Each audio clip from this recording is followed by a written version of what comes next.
булсаң, тормышта үз юлыңны табарсың. Үгет насихатләрне васыять итеп әйтәм. Туган җиреңне, туган туфрагыңны ярат. Авылыбызның тарихын, ата-бабаларыбызның нәселен өйрән. Киләчәк буынга, халыкка тапшыр. Туганнар белән элемтәне өзмичә, аны ныгытып, кулыңнан килгәнчә ярдәм ит.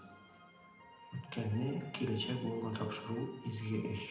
Бу эшне минем улым Мидхәт булдырыр, иншалла. Минем кулымда фронттан килгән 3 почмаклы хат. Бу әтиемнең Гарифның соңгы хаты. Вакыт үткәннән саргайган ул хатка 80 ел. Аны үз куллары белән әтием үзе язган. Миңа әтиемне күрергә насыйп булмады. Ул да мине күрмәде.